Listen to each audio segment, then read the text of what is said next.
take projection.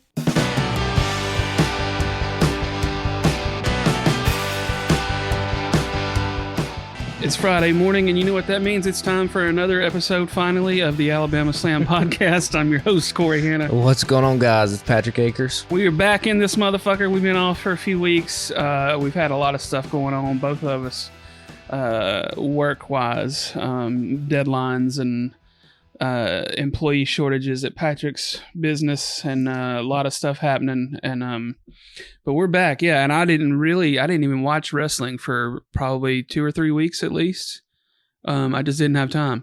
Living life is not very conducive to watching the up-teen hours of wrestling programming that's out there every single week. Yeah, it was funny because one night, I think it was a Friday. No, it was a Monday night. I just texted you at like 10 o'clock and was like, I totally fucking forgot Raw was on tonight. Yeah. I was still working at like 10 o'clock and was like, oh shit, that's what I was wanting to do tonight, was watch Raw. Yeah. Just totally fucking forgot. Yeah. Missed a lot of wrestling. I finally started watching some stuff again. I watched Collision last Saturday. We'll talk about that just a little bit. And I watched SmackDown, but I didn't see Raw this week, and I did see Dynamite again this week. So I've seen a little bit of wrestling in the last week. So what we're saying is, if we miss something, yeah, apologies. We're only going to touch on a couple things that have happened in the last week or so, and then we're going to kind of run down the Crown Jewel card. So this is kind of dipping our toes back in it. We'll be back on track next week, and then the following week we'll have the AEW Full Gear rundown, so and maybe a little bit more news to announce when we get a little closer to time for that. So yeah, man, I hope y'all missed us. We missed y'all, and we're just going to get right into it. I think first let's probably get into some of the AEW stuff, and then we'll swing into WWE and lead into Crown Jewel. But one thing I wanted to watch and just didn't get to watch was Andrade versus Danielson, and you said you watched it on Collision a couple weeks ago. Yeah, is that 2 weeks ago at this point? Yeah. So Danielson, Collision has now become just the Danielson wrestling extravaganza until he got injured again. Until he got his orbital bone shattered by what looked to be a back elbow from Andrade, that spinning back elbow that I love so much. When it actually does damage, it doesn't look good. When it is safe, it looks like an amazing move. Yeah. But when you get fucked up. Yeah, when you get smacked for real, it's not that great. And you could tell, like, when they had the match with Cassidy and Okada, Danielson had a little bit of a shiner under his eye. And, of course, they played in the storyline now. But, yeah, Andrade and Danielson was good. I mean, this is kind of what Collision has become, right? They kind of just give you a match, MJF and Omega, which we'll talk about. In the absence of CM Punk, this is kind of what the show's been. Put on some bangers. You're going to get some House of Black stuff. House of Black was all over Collision these past 2 weeks, disrupting everything. You're going to get some Ricky Starks. You're going to get some FTR. Those are kind of the stalwarts of that show. And yeah, I mean, the wrestling with AEW has always been great.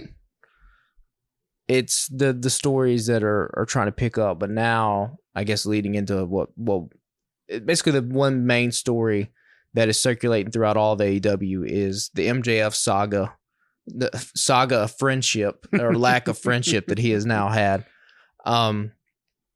Obviously the Adam Cole is on the shelf, maybe not. Maybe he's behind the devil mask. I don't know. We'll get into that too, but the chickens have come home to roost, so to speak, for MJF and all his wicked ways of the past. Now you have all these characters. Wardlow is coming back into the fray. Samoa Joe is got his sights on a rematch. Yeah, Jay White and Bullet Club Gold, obviously his main focus. You got MJF's relationship with Roddy Strong, next Strong in the Kingdom. You got what was happening on a Wednesday. The MJF and the Acclaimed, they didn't get the W, but they got the scissor at the end, which was a great moment. So, it is cool. Like, this is one of the things that we had a problem with when it came to Hangman's title reign, which we were like, Hangman's a champion, but he feels like the most inconsequential part of this entire show. Mm-hmm. Now, with MJF, the exact opposite is true. Yeah. The whole show circles around this guy and the champion, and that's kind of how it should be. Again, it's an old school mentality. That's Ric Flair and the Horsemen. Like everything just revolved around what they were doing, whether it be Tully and Arn or people chasing Rick. Like, yeah, you even got that very staged shot last week after the MJF and Omega match where you see Samoa Joe watching a monitor in the back. Then it cuts to the Bullet Club watching a monitor. Then you got fucking everybody else everybody's watching the monitors back there watching Wardlow, like you said. Yeah. I saw a lot of people complain that, they felt like the MJF and Omega thing was kind of wasted because it just kind of popped up out of nowhere. But doesn't matter. It was a great match. Well, I think that's kind of what separates them from WWE in a lot of like. I did like it because it was unexpected, because Omega they just happened to be backstage. MJF says a thing 13 days. Omega comes back out and was like, all right, let's do it on Saturday.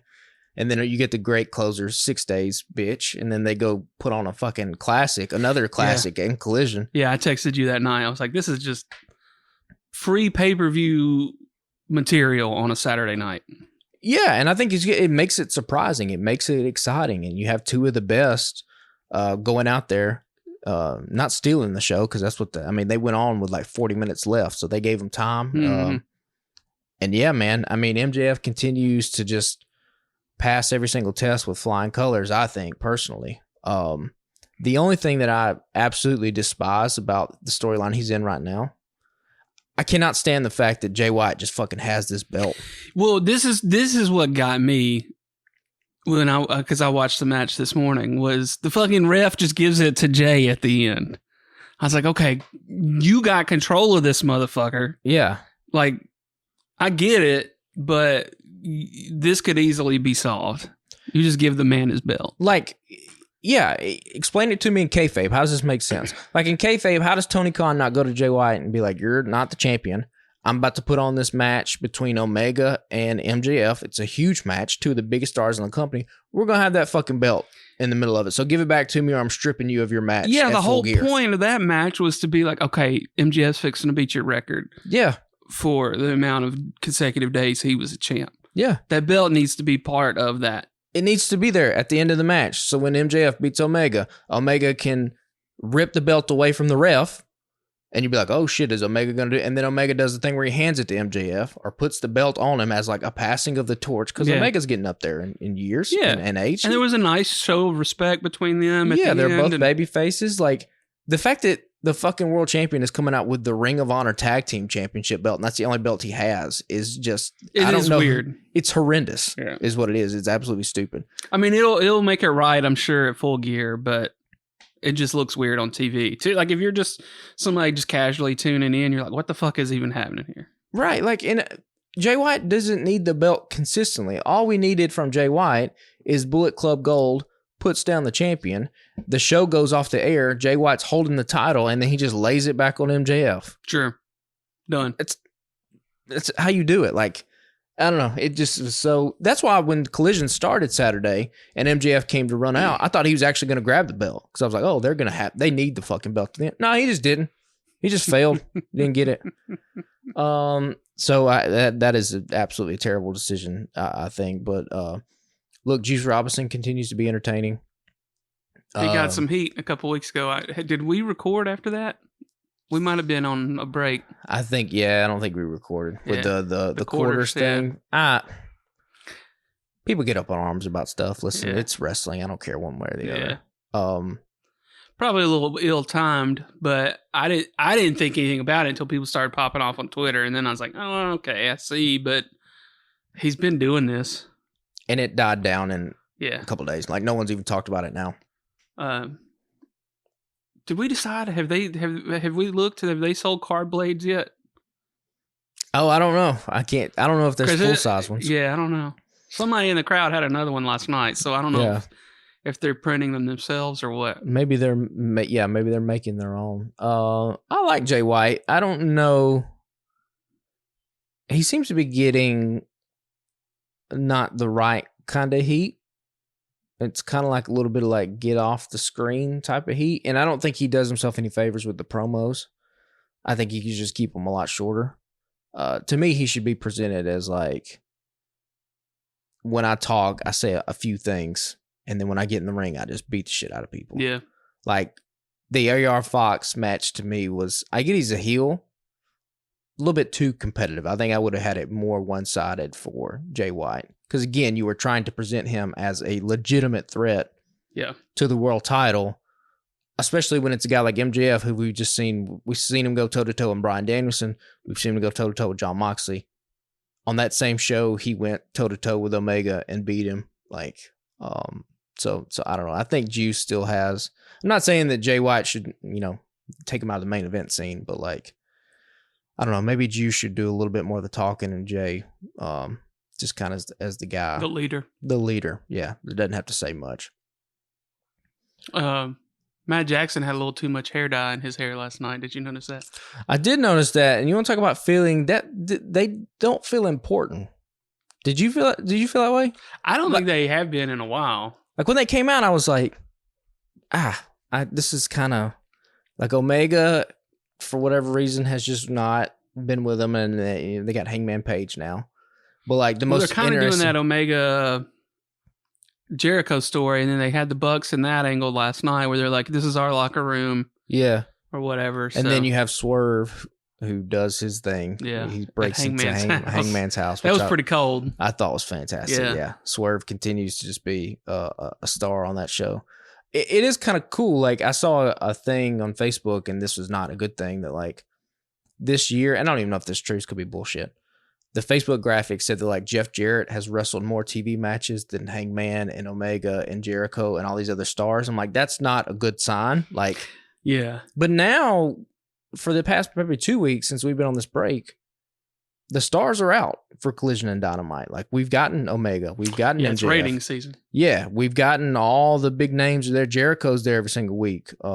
He's got the thing going on with Don Callis. I love the addition of Will Hobbs in that storyline. I think he gives them something great. A good mouthpiece in Don Callis. Will Hobbs, a guy we've had a lot of potential in, or seen a lot of potential in. House of Black was back, running, wrecking shit. Let me ask you about this, because I've missed a lot, and you probably have at least seen some of it. I know Julia hit Sky Blue with the mist a couple weeks ago, right? So I noticed she had the shit under her eyes last week or whatever. Yeah. And then yesterday, was it yesterday? She came out to save Willow, right? And then you kind of expected her to turn on Willow since she had been misted, but then she hit Julia with the mist. Yeah. So is she like fighting it off, or what's happening? Do you think they're trying to do something different there? I think maybe just trying to do something different. I think both of those women, Julia and Sky Blue, have done well with what kind of little they've been given, and they're definitely two superstars that you can kind of build a division around, I think. But yeah, maybe just subverting expectations, trying to a little bit. Yeah. Makes for good storytelling. I was a little frustrated because I was like, I expressed frustration about turning Nick Wayne heel so quickly, and then I was like, now they're going to turn Sky Blue, another young talent that they're trying to build, and they did Takeshita that way too. But I don't know. I feel like they're going to do something different with Sky Blue. Could be. We speculated that maybe there was a women's tag team belts that were coming down the pike at some point, which I guess could still be in the cards. We mentioned TV ratings a minute ago. Speaking of TV ratings, brought in somebody big name a couple weeks ago to go on a what they're calling Sting's last run or whatever. Yeah. To lead up to Revolution, right? Ric Flair. So I guess he's just going to be the manager, probably, right? A lot of people were saying he'll wrestle, and I saw a thing right before you got here. He was like, I never say never, but he was like, I can still take bumps. He was like, bro, Ric Flair, I don't need you taking bumps on TV. We don't need you doing that. Just come out and be by Sting, and that's that's good enough for me. I don't need to see Ric Flair. He can throw a chop at somebody if he wants, but I don't need to. Although, that being said, if Christian Cage were to drop Ric Flair with like a right hand, I'm not going to say I'd be mad at it, Christian continues to just be, if he ain't the best thing in AEW, he's damn near close right now. He continues to just be an absolute savage on the microphone. And in a way that just is. It's funny. It's hysterical Yeah. when he does it, and he kind of, this has slowly been building now, and him being like, "I know there's not a God, because if there was, Ric Flair would have been dead." When Ric Flair's like damn near crying because he's like back, Ric Flair's emotional shit. Yeah. That was absolutely fantastic. Yeah. I mean, it was cool to see him and Sting in a ring together. I'm not gonna lie. Yeah, I mean, it's a nostalgia run for Yeah. sure, and I'm not against it. Give the man what he wants to go. If this is what he wanted, if this is a thing he requested, they were going to bring Flair in a year or so ago, right? And then all the plane ride from hell stuff came out on the documentary. Yeah, and they're like, he's worth it alone just to sell merch. Sure, to make a T-shirt and sell merch. And the nostalgia of it being TBS and Tony Schiavone and Sting and everything like that. So that was cool. It just sucks that they don't have the rights to use any of the Sting versus Ric Flair Clash of Champions because it's all WWE owned at this point. So I do think it's cool too. I tweeted this last night. I haven't used Twitter in forever, especially for the show.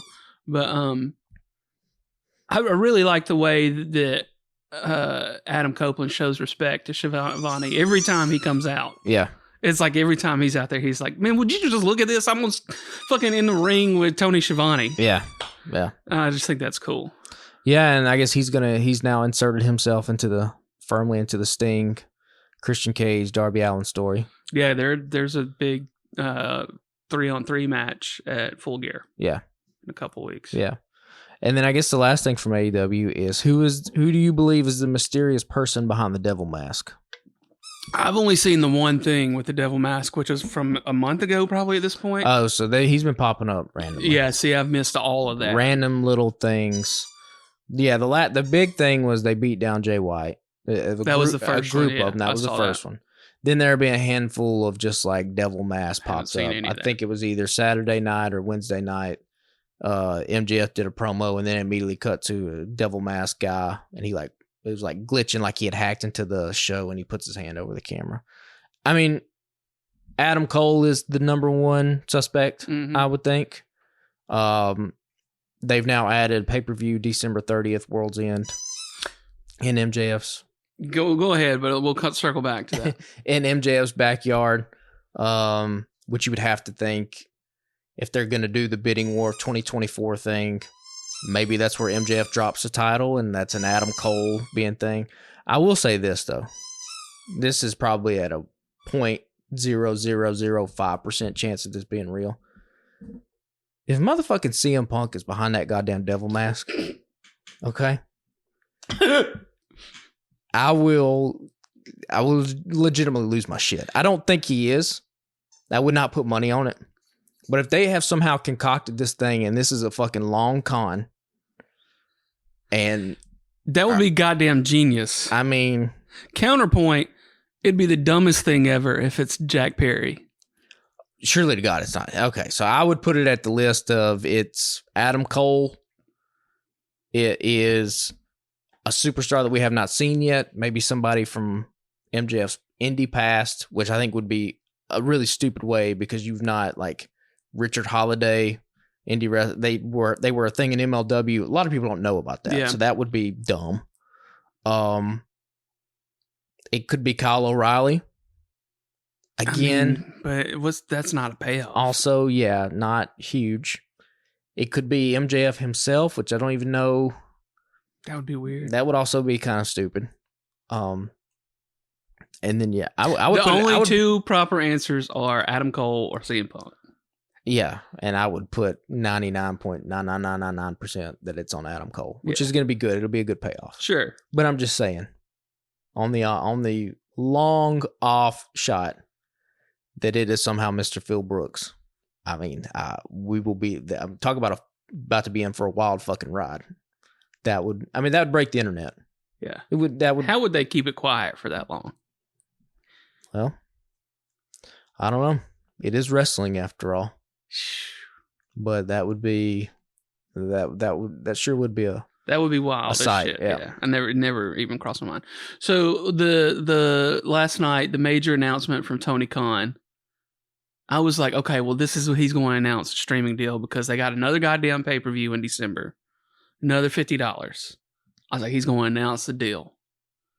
And then he's talking about Wembley. I was like, you been announced that. Yeah, there were shots that of when WWE did their house show in London at Wembley Stadium, on the stadium across from it, they had the All In banner for next year. You been announced that. We son. already knew that was going to happen. I was so fucking mad. I was like, you making me turn around and pay another goddamn $50 right after Christmas, 5 days after Christmas. Yeah. Well, I know we say this all the time. It has to be coming next year, though. Right? There ain't no way. No way they've packed as many fucking pay-per-views in this year as they did without the promise of a streaming deal. And listen, we don't know all the technology, don't know the engineering. I don't see how it's hard. You already got the thing, just put them on there. Yeah. I don't, like, maybe it's just the app, like HBO Max or Max, whatever the fuck it is, Warner Brothers Max. Maybe it just can't handle, like, live capabilities, All you got to do is upgrade your goddamn equipment. Yeah. Somebody could have been told them that a year ago. Peacock does it. Yeah. So it can't be. And Warner Brothers got deep pockets. So yeah. It's not that. They could have, all that take is some equipment upgrades. Maybe this is just a last ditch effort to try to get as much money as you can. Yeah. But you got to think also, Warner Brothers has to be paying a pretty good penny to have the pay-per-view stuff on there too, on their streaming. Yeah. So I don't know. Who knows? That's above both of our pay grades. Yeah. Well, we can switch over to WWE now. Like I said, I did watch SmackDown last week, so I saw some of that with the contract signing with LA Knight and Roman. Yeah. It was good stuff. With LA Knight sitting at the head of the table. You know what I love about this LA Knight thing, and this is what we've talked about with Roman. You know, Roman Reigns, everyone treats him as like this god. Right. All of these opponents pay reverence to him. But when you think about it, the only reason he's been champion for this long is because he's cheated literally every single opportunity. LA Knight is the first guy that's just like, I don't give a shit. Fuck you. I'm the fucking man. To walk right past. Walks right past him. Like, you're nothing to me. I blurt laughed at that part. It's fantastic. It fits his character. It fits, what Roman Reigns like. All Roman Reigns wants is for people to acknowledge him, right? He's a self-conscious champion. He has a fragile ego. And here's this dude at LA Knight that walks past him, sits at the head of the table. Like, he's not going to win. No. He won't win at Crown Jewel. Or let me say this. It will shock me if they pull a surprise. If he were to win, I don't think he keeps it for long. But it would be one hell of a moment at Crown Jewel. If somehow damn LA Knight pins Roman Reigns. But I think they're going to save that Yeah. for Cody Rhodes. But again, look, if this was a test to see if, 40-something-year-old LA Knight at this stage in his career can be the guy and be the superstar, I don't see how you look at this any other than, acing the test. I mean, he has stood toe-to-toe and looks every bit the part. And the crowd, I mean, my God. They can't get enough. They love him.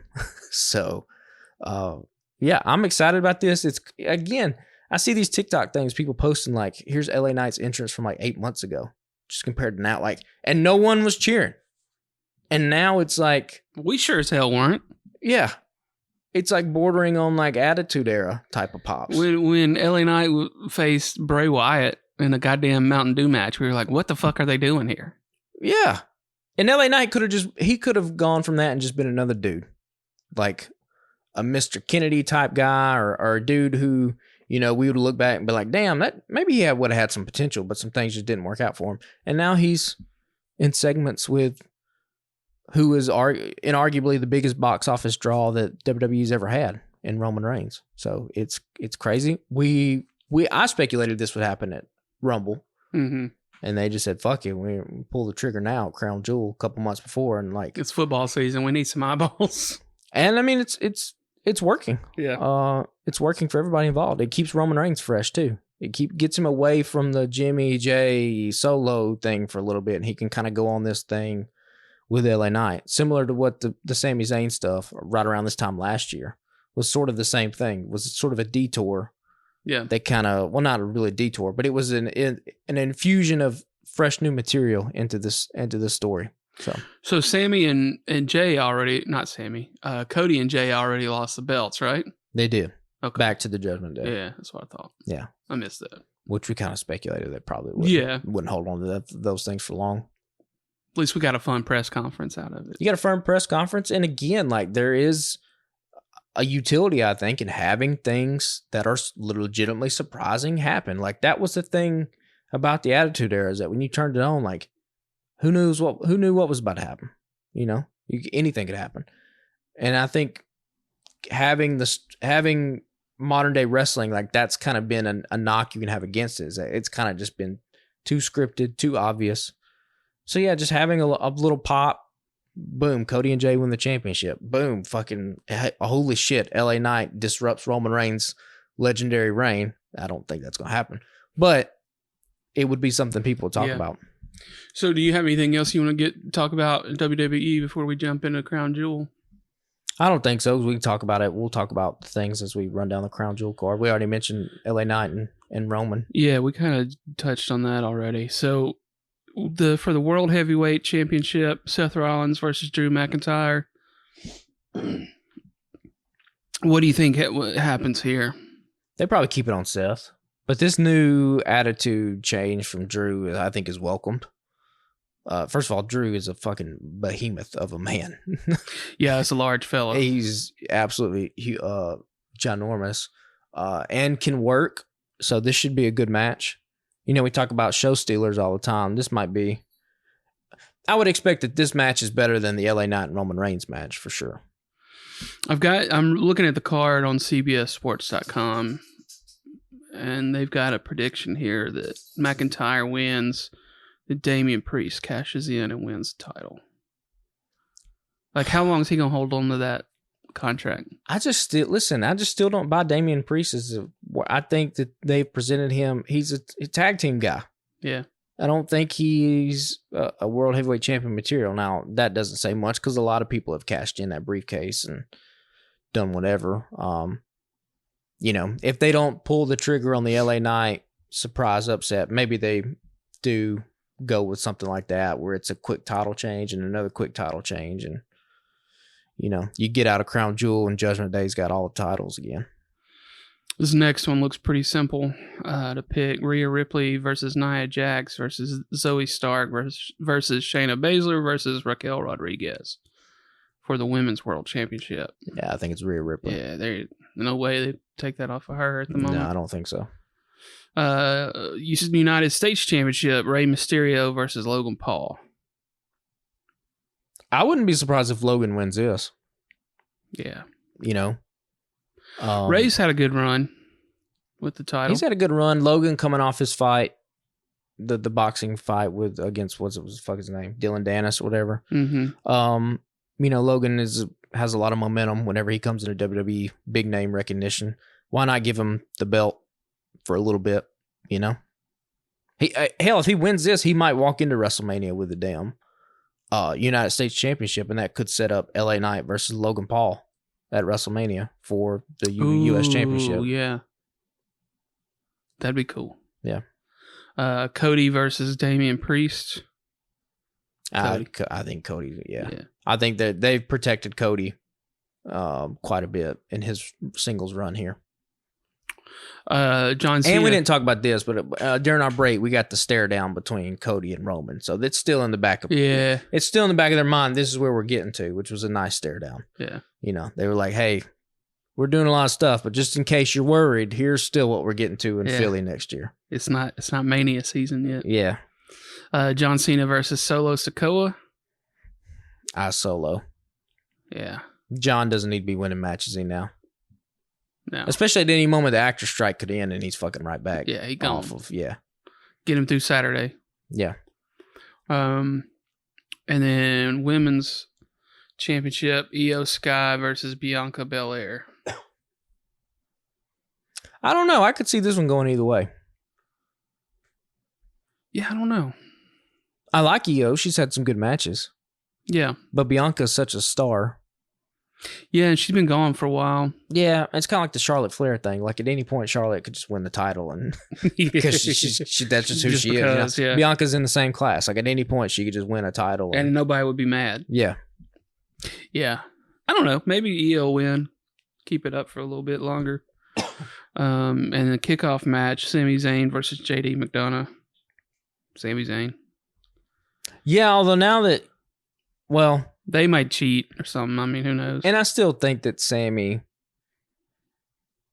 I mean, listen, he is a big star. He is not positioned at the top of the card this year the way he was last year. Last year he was main eventing. Sure, yeah. You know, I still think somehow, some way they get to WrestleMania is right around the corner. We are going to have to start kind of laying inklings Building up, down, yeah. building stuff. I still think we see Sammy and Kevin against each other at WrestleMania.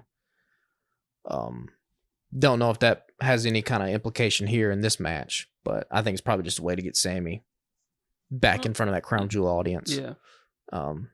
He was beloved last time he was over there. He's beloved everywhere he goes. He's a great babyface champion. Yeah. There is an alternate universe out there, though, and it would be interesting to take a little peek into that universe where Triple H or the powers that be do decide that Sami Zayn could carry the company, and Sami is the one that dethrones Roman and goes to WrestleMania, and it would be interesting How to wild see. would that be a year later? And would he even have the title now at this point? I mean, he would have been a babyface. Babyface Yeah. runs are very short. Yeah. But it is, we were having a lot of people, not just us, we're having serious conversations about, no, Sammy should be the guy at WrestleMania. It should not be Cody, and he should win. Obviously that didn't work out that way. Now Sammy's still got a huge, they main evented the first night of WrestleMania. And what was the best night of WrestleMania? I think that was kind of unanimous. But yeah, now to go from that to being on the kickoff show with JD McDonough, it's like, I don't know. I don't know if we missed an opportunity. He's still over, but Yeah. have we played the notes correctly all the way through? I don't know. Wild to think about. It's crazy how it all shifts, right? LA Yeah. Knight 8 months ago, nobody gave a shit. Now they do. Sami Zayn a year ago, if I named that like January, Yeah. comes out in Montreal, faces Roman Reigns, biggest babyface in the company. Now he's on the kickoff show. It's wild. Crazy how it works. I mean, somebody got to be on the show. Yeah, somebody's got to do it. So what happened with The Miz the other night? There was a text in our thread with a friend of the show, Steven Ethan. Oh, looks like they might be trying to maybe turn him babyface a little bit Okay. with some DIY, Tommaso Ciampa, Yeah, and Gargano. So we'll see. I skipped a lot of Monday Night Raw, so I might have skipped something about it. But yeah. no, and then we were just talking about The Miz. Like I said in the group chat, I think he's the most unlikely first ballot Hall of Famer of all time in any sport, probably. He's held all the belts, right? Well, like if you go back to when he first got into WWE, coming off the Real World, he's wearing the jean shorts. Yeah. He's got the headband, the fingerless gloves, and Right. you're like, this is gonna flame out in 6 months. Mm-hmm. He was on what? What was the show? Tough Enough or whatever it was called? Well, no, he was on the MTV. He was the Real World. Yeah, guy, but he did that. But then he did the WWE developmental show. Oh, did he? Yeah, he was on that. Oh, I thought he was the host of it. Anyway, He might have been. I think he might have been the host. Okay, you might be right. Anyway, regardless, he comes in. We're doing that.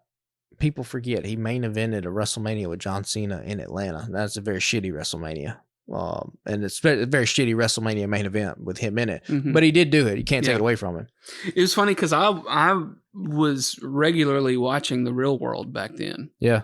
And I remember his season and remember watching The Miz be born. Yeah. I was like, this dude is fucking crazy if he thinks he's ever going to see a WWE ring. And now look at him. Yeah. I mean, he is as a solid comes. Every time any one of these, like, oh, you get wind of big time WWE layoffs coming, like, he's never brought up because he's just He's probably a really solid dude to have backstage. 100%. 100%. Like, you need those type of guys. And also, he's so good. Whatever you need him to be, he can go do it. If you need him to do comedy, he can do comedy. If you need him to be serious, he can be serious. If you need him to hold the Intercontinental Championship for a year while you figure it out, he can do it and he can hold it down. Like, we talk about it all the time. Guys like Kevin Owens, guys like Sami Zayn, guys like The Miz, they're just always going to have jobs because they can do so much. You know, when I think last time I brought this point up, a dude like Miro can't do that. If Miro's not beating the shit out of people, he's nothing. And you can only go so far with that. That's Wardlow's problem right now in AEW. He's like, they're kind of just rehashing some shit we've already seen from him. Yeah, we don't need Wardlow versus MJF again. But he's powerbombing people, but there's nowhere else for him to go. He can't do anything else. Yeah. So a guy like The Miz who can, you know, tick so many boxes, that's why he's a Hall of Famer. It's just crazy because if you were a betting man, there's no way you would have put money on that when he first started. Right. With the fedora and he sucked too. Let's be honest, like he sucked. Sure. And he's gotten better and better and better, and now he is, you know, whenever he hangs him up, he'll be a Hall of Famer, and he'll probably be a manager, and he'll probably be he'll just be in that company for forever. Yeah. Yeah. He's got a job. And it's wild. Kudos to him, man. Yeah. Especially if you know any of like the shit that he went through with when he was first starting out, Undertaker and Benoit kicking him out of the fucking locker room, and like, you know, takes a lot of balls to just kind of hang in there and be persistent. Yeah. Yeah, good for him. Yeah. I think that's it for us for the week, unless you got something else that we need to touch on. No, I'll watch Crown Jewel this weekend. We'll hit some Crown Jewel, some Collision. Yeah, I guess I'll try to squeeze in all that stuff Sunday morning because I'll be at a wedding Saturday night. We'll try to get back on track to our normal Tuesday recording. Yeah. So we'll be out Wednesday of next week. Yeah. So yeah, we'll probably just have Crown Jewel. We'll have Friday Night SmackDown, Crown Jewel, and Collision to talk about. Yeah. And Raw. And did you say Raw? And Raw, yeah. And any other news. A lot of we'll be WWE heavy next week, but unless some shit pops off on backstage at AEW this you know, weekend. old Dave Meltzer's kind of reporting that, you know, Will Ospreay could be leaning heavily towards AEW. Well, so if you look at our most popular TikTok ever, there's no way he's gonna go to America. He said he'll never move to America. Therefore, he's never gonna join AEW. I mean, listen, it could just be a ploy to get more money from New Japan, but I haven't logged into our TikTok in a month since I haven't had time to make any TikToks. But I'm assuming that one's still popping off because the last time I looked in, that one was still. We will be, you know, I think we said in that TikTok, money talks. I think we'll be proven right. He would fit in magically in AEW. Yeah. I think even more so than WWE. But that's just that's me. I'm not saying he wouldn't be a success in WWE. I think he would be. Sure. But I think the style of AEW, just from the pace of the matches and what his skill set is, it fits better with AEW. Yeah. Yeah, one last thing I want to comment on too was Adam Copeland's spear last night in the middle of the ring. Somebody said it on Twitter or TikTok or somewhere, and I was like, I didn't think much of it, but they're like, did his spear get like incrementally better when he left WWE to go to AEW? Because like, looked like he killed him last night. I say maybe he's actually laying it in. Yeah, you know, WWE, you don't want to. You got to work so much. You know, you ain't trying. It's just, you know, that was always the joke. He was just kind of hugging people. Yeah, hugging them and throwing them down. I mean, I don't even remember who he speared last night, but I just was like, I think it was Christian. Yeah. Okay, yeah, it was Christian. Yeah, looked like he killed him. And you know they're buddies. Sure. So hey, we're gonna do it. Lay it in. Put it on me. Make it look good. Yeah.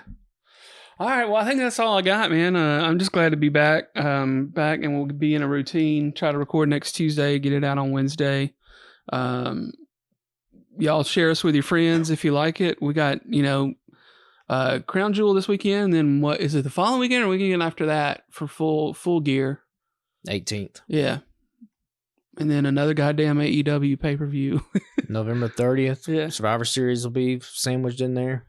I'm trying to get over to the Shoals to Singing River to see the New South show. The saga continues on the 11th. It's Star Wars themed by the graphics and stuff. So I got to pull the trigger and get over there, get a ticket and get over there. But yeah, just happy to be back. We'll see y'all next Wednesday. See ya.